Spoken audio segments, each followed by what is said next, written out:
Hello, and welcome to Broadcasting Scotland. It's Tuesday, the 15th of March. I'm Andrew Wilson, and this is Scotland at 7. I need to apologise again for the technical issues which beset us last night on Scotland at 7. We have been working today to make sure that they don't recur this evening. Tonight, I have the main news for you, which continues, of course, to be dominated by the events unfolding in Ukraine, and in addition, we will look at some key stories closer to home. But firstly, I have an update for you from Ukraine on day 20 of the illegal invasion by Russia. Two powerful explosions rocked the Ukrainian capital of Kyiv before dawn today. Emergency services said 2 people died when an apartment building was attacked. An advisor to the Ukrainian president, Volodymyr Zelensky, said that the war in Ukraine was at a crossroads that could lead either to an agreement in the talks with Russia or a new Russian offensive. Russia's Defense Ministry spokesperson Igor Konashenkov said that Russian forces had taken full control of all territory in Ukraine's southern Kherson region, Russian news agencies have been reporting today.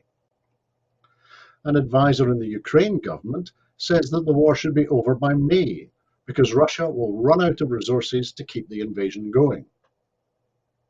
The leaders of Poland, the Czech Republic and Slovenia have travelled to Kyiv on a European Union mission to show support for Ukraine as Russia's invasion intensifies.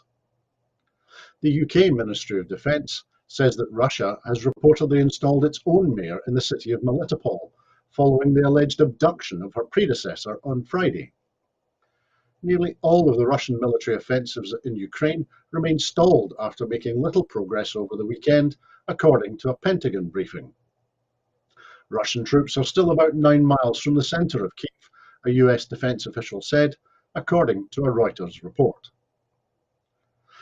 President Zelensky has used his latest address to urge Russian troops to choose surrender over shame of continuing with the war. Speaking partly in Russian, he said the war had become a nightmare for Russia and that it had now lost more soldiers in Ukraine than during both Chechen wars combined. The Kremlin said today that the actions of a journalist who interrupted a live news bulletin on Russia's state TV channel 1 on Monday to denounce the war in Ukraine amounted to hooliganism. The US President Joe Biden is considering travelling to Europe for in-person meetings with NATO allies, Reuters reports. Biden could meet other leaders in Brussels on the 23rd of March and then travel to Poland, the report said.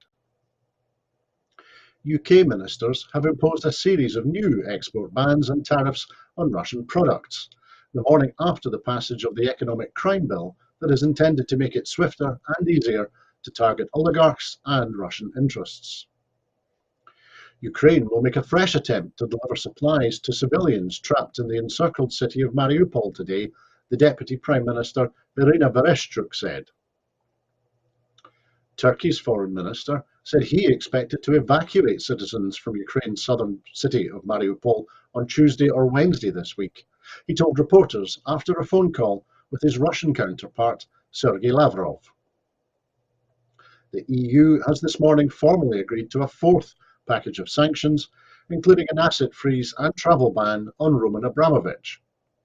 The Chelsea FC owner is described as a Russian oligarch who has long and close ties to Vladimir Putin, in a copy of the EU's legal text relating to its latest sanctions package. The former German Chancellor Gerhard Schroeder met Abramovich in Moscow for several hours last Thursday, the tabloid Bild reports on Tuesday. The purpose of the Gazprom lobbyist's one-man diplomatic mission, and upon whose request it took place, remain unclear. Boris Johnson has urged the West to end its addiction to Russian fuel as he heads for Saudi Arabia in a push for increased oil output. And over 100,000 people have offered homes to Ukrainian refugees in the first day of a UK government scheme that allows families and individuals to bring them to the UK.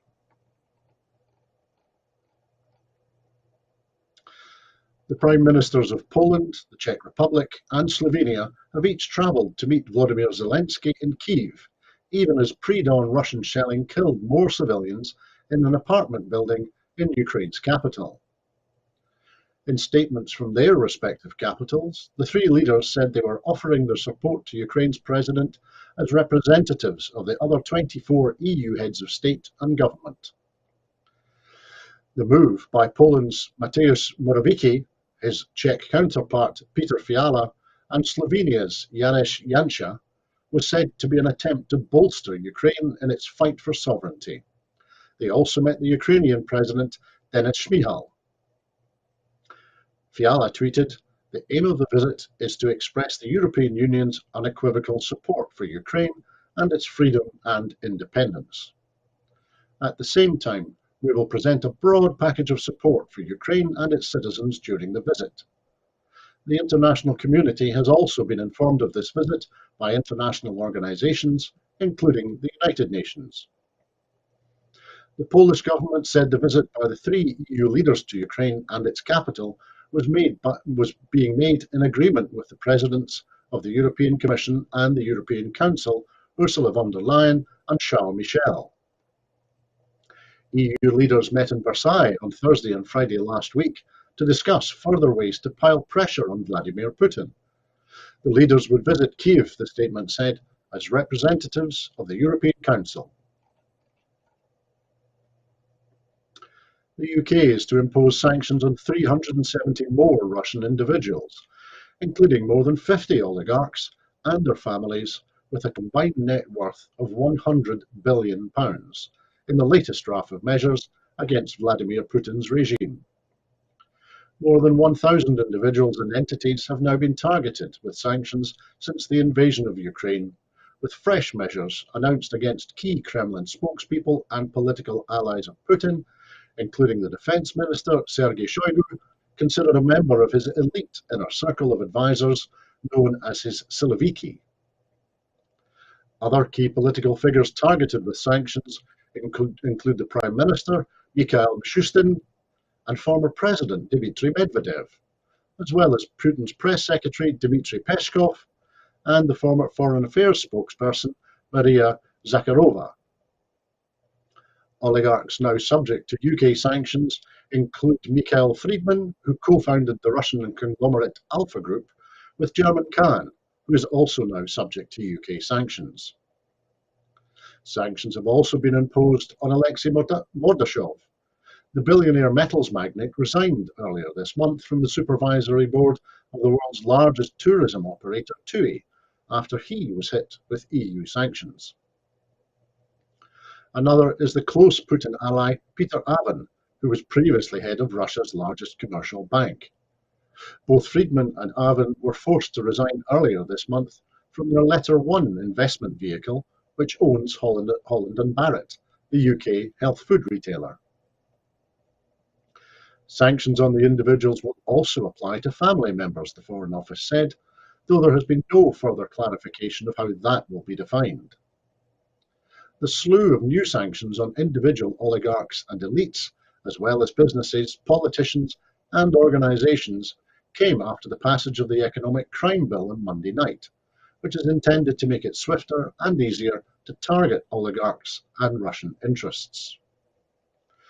All of those named by the UK on Tuesday had already been placed under sanctions by the US, the EU, Canada or Australia, which meant that the UK could use new mirroring provisions of the Act that received royal assent overnight. Individuals subject to sanctions will have their assets in the UK frozen and be banned from travelling to or from the UK. The UK is also to ban the export of luxury products to Russia, including fashion and valuable artworks, as well as raising tariffs on key Russian products, including vodka and fur, as part of the latest sanctions measures. Following a similar move in Washington, the UK is to deny Russia and Belarus access to most favoured nation tariffs for hundreds of their exports. That's a key benefit of World Trade Organization membership. A journalist who interrupted a live news program on Russian state TV last night to protest against the war in Ukraine has been fined 30,000 rubles, that's about £215, by a Russian court. The court found that Marina Ovsyannikova guilty of flouting protest legislation, the Russian state news agency RIA has reported. Ovsyannikova, a Russian television producer, burst onto the set of Channel 1 during the national evening news on Monday, holding a poster that read, "Stop the war. Don't believe the propaganda. They are lying to you here." Lawyers had been unable to find Ovsyannikova for nearly 24 hours after her protest, which was an extraordinary act of defiance, given that Russia has ramped up its already strict censorship laws when the war began. She reappeared on Tuesday evening in a Moscow courtroom alongside lawyer Anton Gashinsky. According to Novaya Gazeta, Ovsyannikova was charged with an administrative offence for holding an unauthorised protest. In a photograph taken in the courtroom, Ovsyannikova appeared unharmed and was wearing the same necklace in the colours of the Ukrainian flag as she had during her protest. The SNP has called on parliamentary authorities to revoke Lord Lebedev's parliamentary pass and access to the parliamentary estate as pressure builds on the Prime Minister for forcing through a peerage for his close friend, despite concerns raised by the security services. It comes following reports that the security services withdrew their assessment that granting Lord Lebedev a peerage posed a potential security risk, after Boris Johnson got involved and approved his appointment. In a letter to the Lord Speaker, the SNP's Westminster leader warned that following the reports, and since the House of Lords Appointments Commission has not yet responded to requests to publish the vetting advice it provided to the Prime Minister in advance of Lord Lebedev's appointment, it was clear that Lord Lebedev is not a fit and proper person to act as a legislator nor a lobbyist in this democracy. Commenting, Ian Blackford MP said, "There is growing and genuine public concern regarding the appointment, the position and the ongoing security status of Lord Lebedev of Hampton and Siberia." He continued, "It has been extensively reported that the Prime Minister learnt that the security services warned against granting Lord Lebedev a peerage on national security grounds. Despite this advice, it appears Boris Johnson forced through the appointment of his friend." Ian Blackford continued, "The House of Lords Appointments Commission has not responded to requests from opposition leaders to publish the vetting advice it provided to the Prime Minister in advance of Lord Lebedev's appointment. And while we may not yet have access to the detail of those official security assessments, we do know that these security concerns do not sit in isolation. It is obvious that whilst these security concerns remain, Lord Lebedev is clearly not a fit and proper person to act as a legislator nor a lobbyist in this democracy.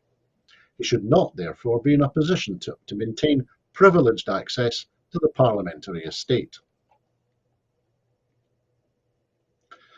The British Iranian national Nazanin Zaghari Ratcliffe has had her UK passport returned, her MP Tulip Siddiq has said. The Hampstead and Kilburn MP tweeted, "I am very pleased to say that Nazanin Zaghari Ratcliffe has been given her British passport back. She is still at her family home in Tehran. I also understand that there is a British negotiating team in Tehran right now. I will keep posting updates as I get them," she tweeted.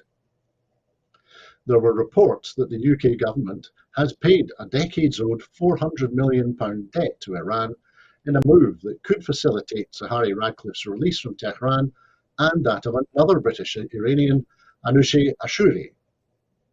There was no independent confirmation of the payment from the families of the two detainees or from the UK Foreign Office. It has been widely accepted, but not officially confirmed by either government, that the payment of this debt, a source of deep anger in Tehran, would lead to their release, and that they have in effect been kept as state hostages to persuade the UK to release the cash.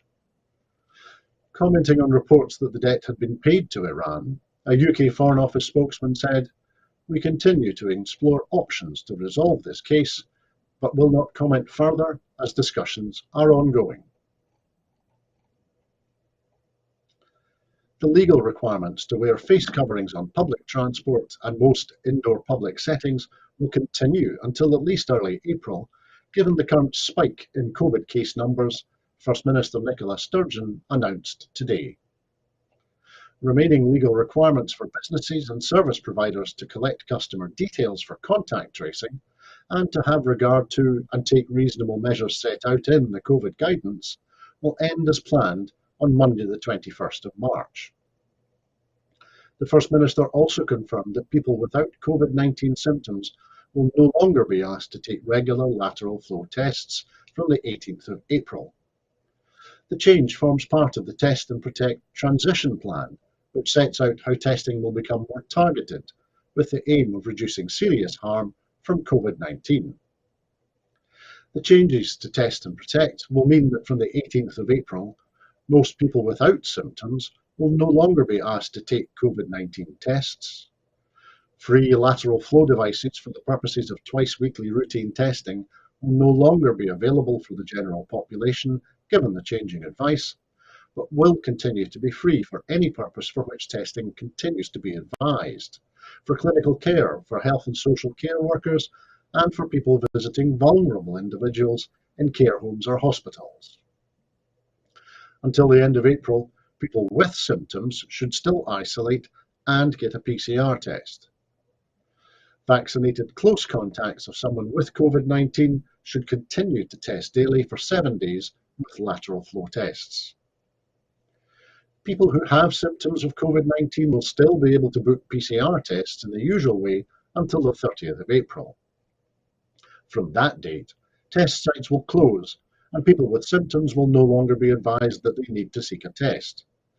The public health advice for people who feel unwell will be to stay at home until they feel better, to reduce the risk of infecting other people. The First Minister thanked the frontline Test and Protect workers for their efforts throughout the pandemic. Work is ongoing to support staff to explore other opportunities in the public and private sectors. The First Minister said, "Today marks a further decisive shift away from controlling COVID through legal restrictions and towards relying instead on advice and guidance. But please remember, especially since case numbers are so high, that this guidance and advice remains important. Given current case numbers and the desirability of getting those back under control quickly, the wearing of face masks will stay in place for at least another 2 weeks," she continued. Average wages in Britain have fallen at the fastest rate since 2014, as annual pay growth fails to keep pace with rising inflation amid Britain's cost of living crisis. The Office for National Statistics said that annual growth in regular pay, excluding bonuses, fell by 1% in the 3 months to January, after adjusting for its preferred measure of inflation, and that's the biggest fall since July 2014, despite inflation projected to rise beyond 8% in the autumn. Average total pay, including bonuses, rose slightly by 0.1% amid a bumper bonus season in the finance sector. Against a backdrop of soaring energy bills and the rising cost of the weekly shop, the latest snapshot showed a steady recovery in the jobs market from COVID was offset by high rates of inflation that experts have warned would be worsened by surging energy prices after Russia's invasion of Ukraine. The SNP Shadow Chancellor, Alison Thewliss MP, said, "The Tory-made cost of living crisis is spiralling out of control, and only the UK government has the powers to fix it." These latest statistics from the ONS highlight in no uncertain terms that wages are falling and failing to keep up with the rate of inflation, thus leaving millions of families thousands of pounds worse off every year. Ms Thewliss said that there can be no more delays and called for Rishi Sunak to use next week's spring statement to deliver an emergency package of support for households and businesses, including turning the £200 energy loan into a grant, reversing the cruel cut to universal credit, delivering a real living wage, and matching the Scottish Government's game-changing Scottish Child Payment UK-wide. Ms Thewliss added, "There can be no doubt that for as long as Scotland remains under Westminster control, we will never be able to fully recover." The latest quarterly report on the number of suspected drug deaths during 2021 shows a fall of 8% on the previous year. The report on suspected drug deaths management information from Police Scotland shows that there were 1,295 deaths between January and December 2021. The equivalent number of suspected drug deaths for 2020 was 1,411. Official statistics from National Records of Scotland show that the confirmed number of drug-related deaths in 2020 was 1,339. The figures show that in 2021, males accounted for 73% of suspected drug deaths. That's a 3 percentage point decrease on the previous year. More than two-thirds of suspected drug deaths were of people aged between 35 and 54. The number of suspected drug deaths in the under 25 age group was 68, and that's 20 fewer than in 2020. And there were 288 suspected drug deaths in the last quarter, October to December 2021. That's 3 more in the previous calendar quarter, July to September 2021, and 76 fewer than in the same quarter in the previous year. And following agreement at a cross-UK meeting, all international travel restrictions for people coming to Scotland are to end. Fully vaccinated travellers will no longer be required to complete passenger locator forms under the change, which comes into effect at 4 a.m. on Friday the 18th of March. Non-vaccinated travellers will cease taking pre-departure and day 2 PCR tests and no longer will have to complete the locator forms. Monitoring by the UK Health Security Agency will continue with a contingency toolkit of measures developed, tailored and to specific future scenarios. These measures were agreed by the Scottish Government following engagement with all 4 nations. The Scottish Government had expressed concern over the lack of border control measures and, with the other devolved administrations, called on the UK Government to maintain some form of border surveillance. However, given the negative impact of non-alignment on the tourism industry, alignment was reluctantly agreed on a 4-nation basis. These changes only apply to incoming passengers. People should continue to check gov.uk for the latest information on the requirements in other countries when travelling abroad. And new measures to make Scotland a world leader in managing fisheries stock have been published for consultation. Views on a draft future catching policy are being sought, along with plans to roll out remote electronic monitoring systems for boats fishing in Scottish waters.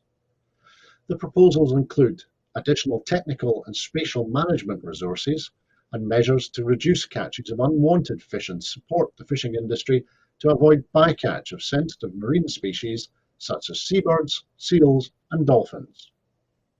To simplify the rules around discarding of fish, and to introduce mandatory remote electronic monitoring, which can include the use of cameras, sensors and GPS on board key parts of the fishing industry operating in Scottish waters, to provide assurance that fishing activity is sustainable and lawful, while at the same time gathering data to allow for better decision making. Working in partnership with fishers, scientists and environmental groups, the consultations will shape an environmentally and economically sustainable sector for future generations. The rules for both schemes will apply to all vessels, regardless of origin, fishing in Scottish waters, ensuring a level playing field for all. And that was our final item this evening. In making these programmes, Broadcasting Scotland relies on the support of viewers and others who value our distinctive approach to news, current affairs and culture. If you would like to support us, then please consider subscribing or donating to Broadcasting Scotland. You will find the link to do that on the screen now. We really do need all of the financial assistance that we can get in order to continue to do what we currently do and to do more of what we do. There are other ways in which you can contribute to our work. If you would like to volunteer to work with Broadcasting Scotland, either behind the scenes or in front of the cameras, or in any other way that helps our work and promotes the station, then please visit our website at www.broadcastingscotland.scot and send us a message there. Meantime, we will be here again at 7 tomorrow evening with another Scotland at 7. So please tune in and join us then. I'd like to say thank you to everyone who has been watching us this evening. But until tomorrow, I hope that everybody keeps warm and keeps well. Bye-bye.